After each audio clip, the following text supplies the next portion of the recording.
Again, my name is Vivian Yip, and I was asked to share my story with you this evening. So again, I'm Vivian Yip, and I flew here from Austin, Texas, to be a part of this event this evening. And I know that a lot of you are wondering what in the world happened to my hair. The good news is I'm very healthy, I'm not sick, and I'll tell you a little bit more about that later. But to share my story, I am actually from Toronto. I graduated from the University of Toronto, and I left in 2005. I did all the things that my parents told me to do. Go to good school. I went to University of Toronto.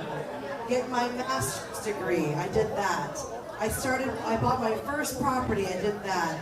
I got married. I had kids. I worked at Apple. I worked at Apple in Austin, Texas. And the one thing I didn't have out of all those, I got married and I had my children as well. My daughter's here. Hi, Isla. So I did all those things that I was supposed to do, but there was one thing that was really missing in my life, and that was control of my time.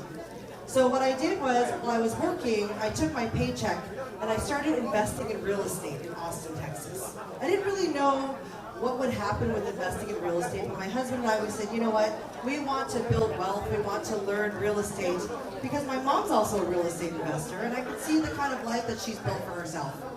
And we started buying properties, buying distressed properties, renovating them, flipping them, selling them, and then when we earned enough money to keep the properties, we furnished them. We put furniture in them, and we started hosting families that had been displaced from insurance. Anyone ever had a flood or a fire? Very devastating. So we started hosting families using this real estate investment strategy. And all of a sudden, while I'm working, within 8 weeks, my hair fell out. So in 8 weeks, my hair fell out from an maximum amount of stress. And at that point, I didn't know what to do anymore. I could either continue this job that was stressing me out, or I can take a bet on myself and continue my real estate investing journey, and that's what I do today. So I quit my job and I said, I want to control my time, and I started doing real estate investing. I started teaching other people how to do real estate investing, and I wrote a book about this. So I released a book in June of last month. I brought 3 copies. Are there any real estate investors here? Anybody that's real estate investing? Anybody interested in real estate investing? Okay, I have a signed book that I can give you this evening, and I would love to share that journey with you on how to turn rental properties into cash-flowing investment properties. And of course, if you're interested in learning how to invest in the US, I would love to be your contact. Thank you so much, guys.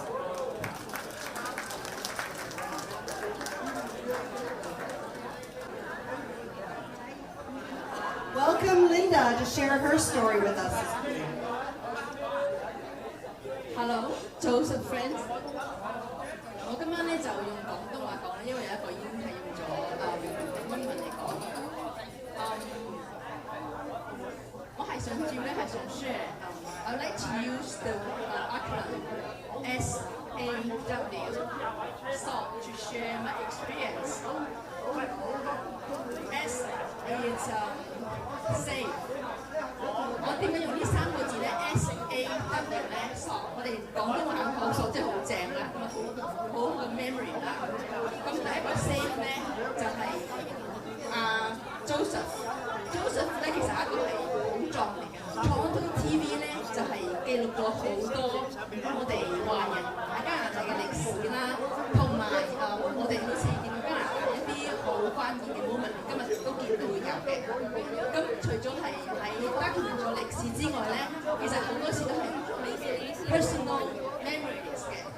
喺大概6年前度啦 ，Joseph 咧就 share 咗一個我張相俾我。原來咧就係喺2010年 Toronto Fashion Week 嘅時候咧，嗰陣時我喺香港一間上市公司度做 VP， 咁我就 sponsor 咗一個 event。咁呢一個好 typical 嘅例子，就講咗 Toronto TV 咧就係記錄咗我哋嗰陣時將一個香港嘅品牌攞到嚟多倫多。咁嗰陣時咧就係第一次用一個香港品牌或者任何嘅品牌做一個 event sponsor。咁下邊嗰陣時個設計師咧就係做一個 crossover history 啦。當然而家廠都係你買咗，同埋我哋公司有你咗，所以咧都係變咗 history 啦。咁但係 TV 咧就係記載咗所有啲咁嘅嘢。咁我點講會講係 memory 咧？就係一個 memory 就係當 Joseph 咧俾呢張相我嘅時候 ，Joseph 當你 share 呢張相俾我嘅時候咧，係令到你有好多 memories， 就係因為當其時我將呢啲機會咧喺香港嘅機會咧 connect 翻嚟 Toronto 咧，就係希望我哋多啲 talent， 多啲商機係可以互動嘅。咁呢個就係我初衷。Joseph 嘅記錄嘅唔單止係我哋多倫多或者 Chinese Canadian 嘅歷史，亦都記錄咗好多我哋嘅 memory。So that's why I call it safe， 一個保險櫃啊。So if you want to find your videos, your history, go to Joseph. Definitely there's so many great videos over there, and they're not only history but they're great memory of yours。咁呢個係第一個啦。第二個咧，我係講就係A advice。我唔知你哋有冇聽過，我哋一個叫 Canadian Youth Champions。呢個 Canadian Youth Champions 咧就係中文叫加拿大傑青。其實我哋開始就係一個 youth program 嚟嘅，但係 throughout 咧過去嘅7年咧，Joseph 嘅議員俾過好多 advice 喺傳媒嗰方面嘅宣傳，同埋由頭到尾嘅策略。我哋好多人，你可能會報紙都會見到我哋Canadian Youth Champions。呢個咧就係佢嘅功勞，同埋咧。另外，佢都俾咗好多嘅 advice， 就係話你可唔可以淨係做個 program， 你要配翻一個 platform 俾人哋。佢嗰個諗法咧係唔係話我今日做呢個 event， 佢諗到係3年之後、5年之後，你個出路會係點樣？有之後咧，我哋就 Canadian Youth Champion 嘅 think tank 咧，多倫多加拿大傑青智庫咧就成立咗啦。咁呢一樣咧就係Joseph 咧。唔單止佢有佢 resources 幫我哋 grow 啦，而且佢又俾咗好多嘅 advice， 所以咧佢就係 A 就係 advice 啦，俾咗好多 advice。咁我相信 Canadian Youth Champions 同埋我 Linda 只不過Joseph 曾經幫過一個冰山一角。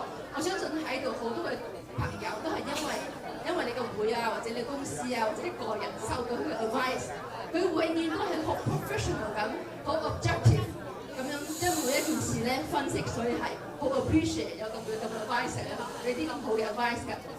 咁最後一樣嘢咧就係by the way，我 Canadian Youth Champions Co-Chair Doris 都喺度，今日喺度過嚟支持下。咁咧就另外就最後啦，就係 W 就係 wish。當阿 Joseph 同我講去退休話唔係啩？其實我哋多倫多咧。我哋係好需要一個好似 Joseph 一啲咁嘅人才，係方方面面都認識，而且咧係默默耕耘，係你好少見到佢係好似今日咁樣，好似係主角咁，佢永遠都企喺後邊做 production， 永遠都喺後邊幫人哋，永遠都喺後邊咧就 provide 一條 advice。所以咧，我想特別咧就 wish Joseph 咧會繼續留低幫我哋社區做貢獻。同埋咧，我 wish 佢同埋佢太太咧身體健康，所以咧係玩得開心嘅同時咧就繼續幫我哋嘅。好啦，咁最後，so my acronym was SWA. The first one safe. He's a treasure hunt in the Toronto TV. Secondly, advice. He brought so many great advice to our community, organizations, companies, and individuals. So we really appreciate him. Lastly, we wish he would continue to help us with the community, and we wish the best of health with his wife and have a happy retirement. But don't retire yet. Thank you so much. SAW safe. Thank you so much. Thank you. Definitely I retire tomorrow. All right. So not working anymore. 就係 Pauline 嘅掌聲。So next speaking guest I didn't expect to speak here. I'm a professional function master, my charter. So we are talking about high points and low points in life. Life is a wave. Sometimes we are good cycles, everything's smooth. Sometimes we are in bad cycles, everything is tough. So I want to spend 3 minutes to talk about my early past. When I was 1 year old, I was mute. I couldn't say anything. So I was saying when I was 1 year old, I was mute for the whole year. No sound, no voice. When I was in primary school, I was deaf for 10 years. I got my hearing fixed up when I was at the half end of the second year university. So because of that, it caused a lot of hardship. What I want to share with you was when you're mute, you value the fact that you can speak. You value the voice. And when you're deaf, you value the fact that you can hear. But what lesson do we learn from it? So when you're mute and come back to speak, you speak more carefully. When you're deaf, you value what you can hear, but you can also calm your mind. So I remember my biggest speech was at Skycom at the time, 7,000 audience. And when I spoke to them, it's like speaking to one person. Because of my mind, my heart was calm like still water. So we learn from it. But because of the difficulty in hearing, in 1968, I failed the exam for student visa to Canada. And I wasn't told why they would not release a student visa to come to Canada to study, even though I was admitted by University of Ottawa in electrical engineering in 1968. And then so I was teaching Bible and math in a Catholic high school in Hong Kong to make some money come because my parents didn't want me to leave Hong Kong. So I decided I must leave Hong Kong and I would not spend one penny from the pocket. So I taught for 1 year to save up money to come here, but God knows why the student visa could not be obtained. So after teaching like 5 days a week, I went to immigration office, just sat there, and I learned a very important lesson.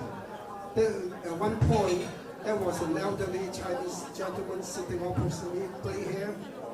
He saw me there, a bit depressed, and he said one line that became my lifetime line. Young man, don't give up. That's what he said, young man, don't give up.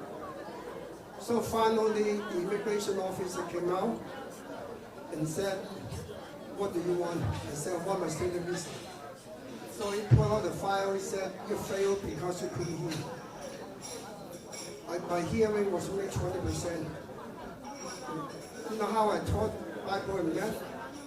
Anybody who want to ask me questions had to come up to the board and write the questions. Because if they ask the questions at the back, I wouldn't be able to hear. And then the school will find out I couldn't hear and fire me. That's how it happened. So finally, that year, 1968, Canada went through the longest, most serious postal strike in history. The strike went on for almost a month, until the second last week of August. So finally, University of Ottawa sent me a confirmation letter and admitted me as first year student. But before that, I sent 10 telegrams and no reply. That's how I appreciate the kind of, I confirmed that these days, Canada is the #1 Tai Chi master in the world. You know why? Everything is so slow.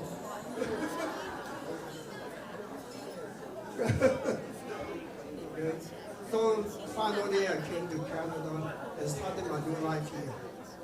Now to bring it a little closer, as I said, everything that happened in our life, we have to learn from it. It has a meaning. In 1974, guess what I got? Bone cancer. So I had my fibula removed from my left, on my right leg. I only have one bone in my right leg.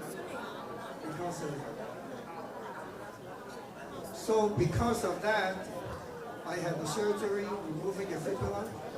And after that, I didn't want to do chemo, didn't want to do radiation, none of that.